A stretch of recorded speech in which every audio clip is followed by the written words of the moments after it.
Welcome to Hood Champion Boxing and Sports. In boxing, you find a way to win, you find a way to lose. Now listen to what I'm about to tell you. Would you believe if I said that the Fury knockdown when he fought Ngannou, would you believe if I told you that that was staged? Now, listen to this, right? I listened to Mauricio Suleiman talk. He was interviewed, and somebody was drilling him about ranking Francis Ngannou as number 10 in the WBC as far as the heavyweight rankings. And the person was saying they felt like Daniel Dubois deserved to be ranked above Francis Ngannou. And they were basically saying Francis Ngannou hasn't done anything to deserve to be ranked by the WBC. Now, we all know Mauricio Suleiman.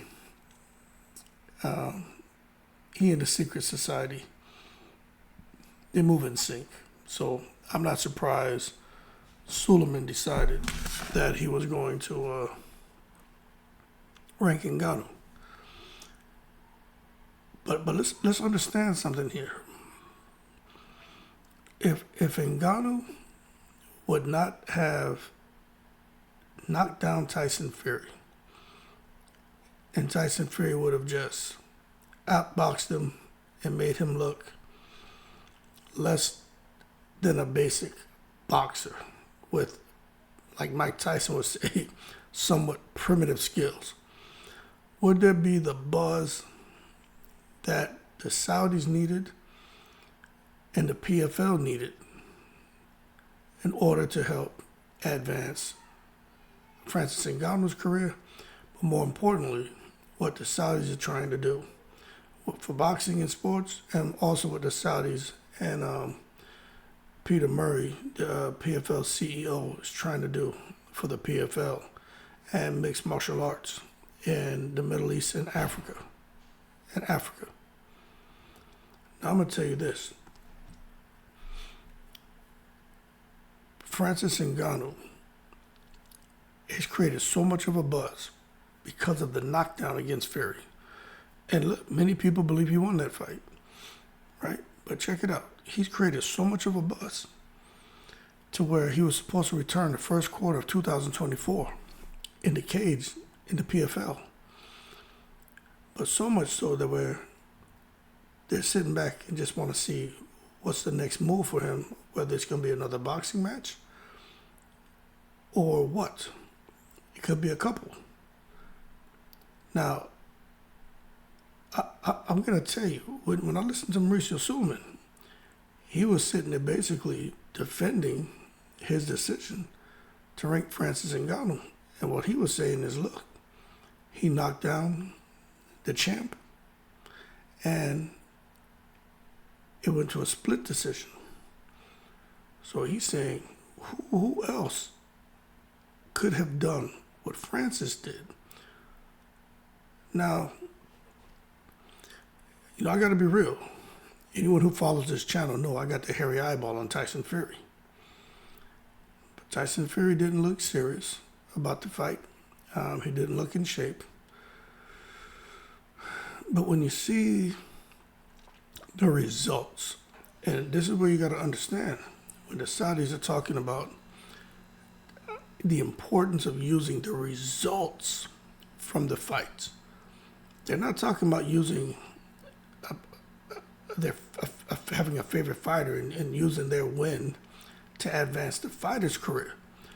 They talk about the results of fights and how they can use those results to get the international community to see Saudi Arabia as a destination.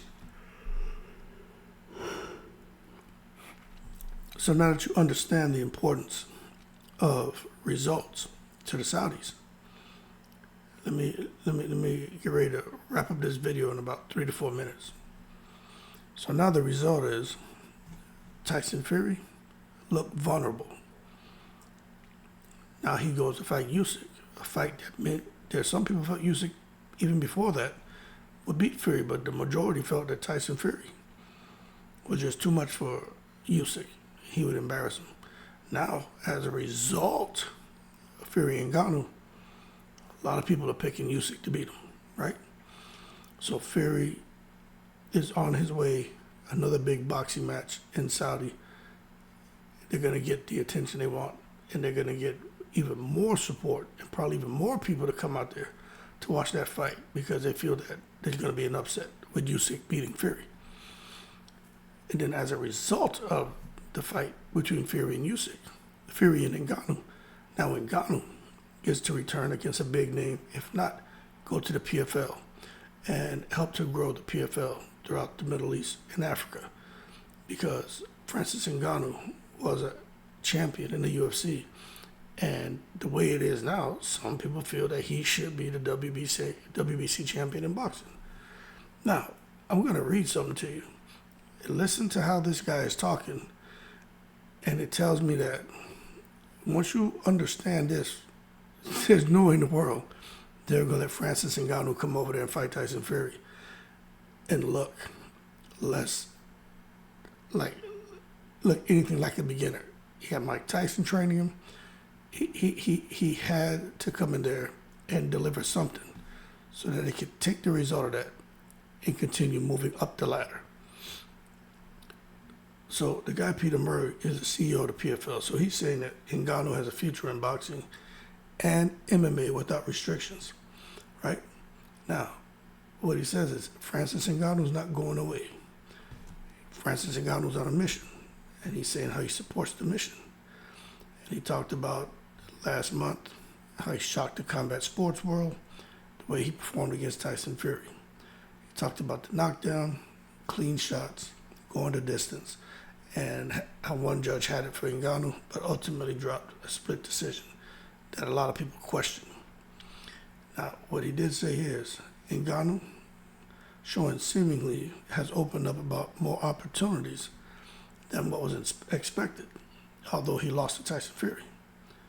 He signed to the PFL, and prior to the Fury fight, he was supposed to make his professional debut with the MMA promotion the first quarter of 2024.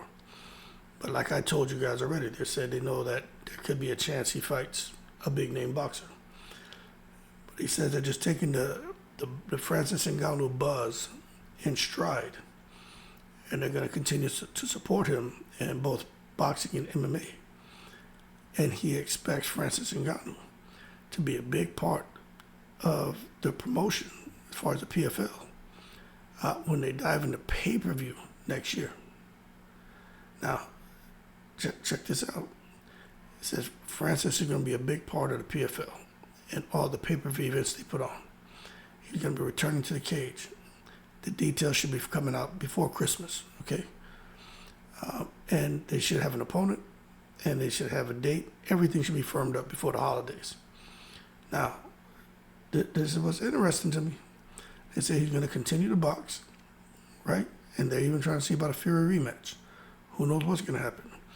They're glad that he was ranked by the WBC, okay? But now you're going to understand why the WBC ranked him. Now check this out.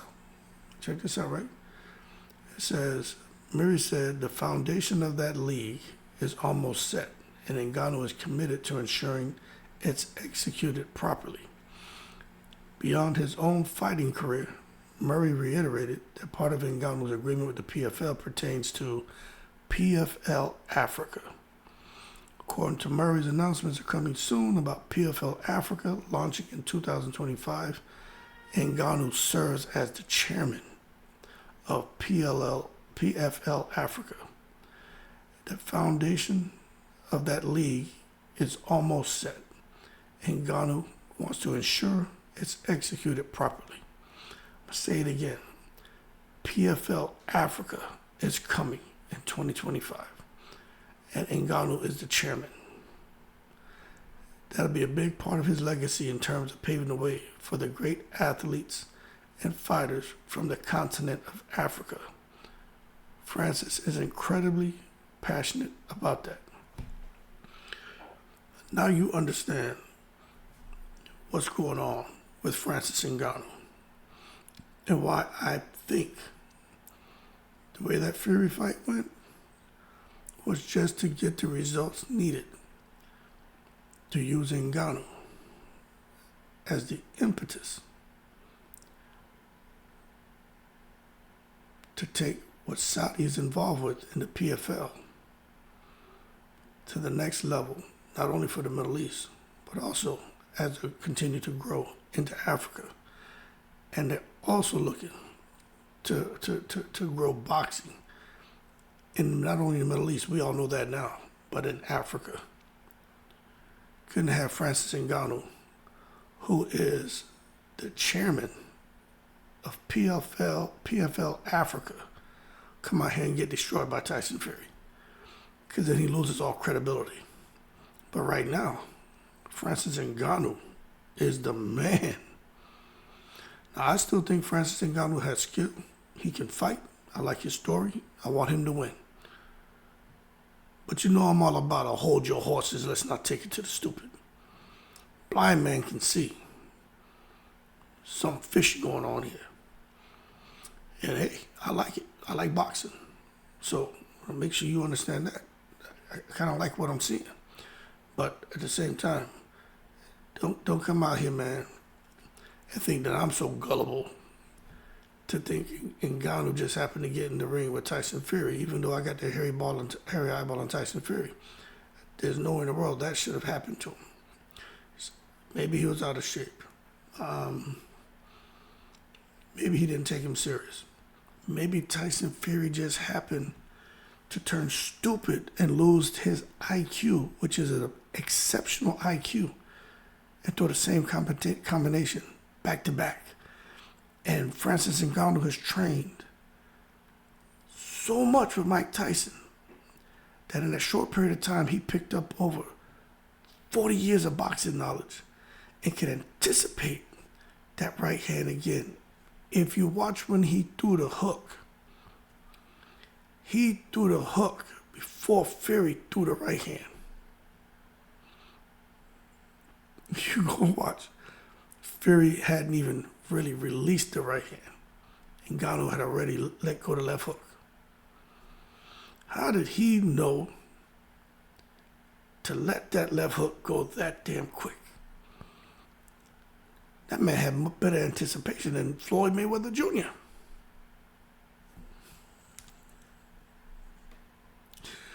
Y'all better go watch that shit again. Watch the knockdown. Watch Fury throw the combination. And then watch him throw the same bullshit combination again, something Fury does not do. But watch when he gets ready to throw the right hand, and Ngannou's already throwing the left hook. And look at how he hits Tyson Fury, right? Look at where he hits him. And look at how Fury goes down. Now that we understand how the cards are settling now, the dust is settling now, and what the plans are for Ngannou in 2024 and 2025. I'm just saying, we need to have a conversation. Because the secret society is out. And I'm on the case. Y'all keep cool, I'm in the breeze.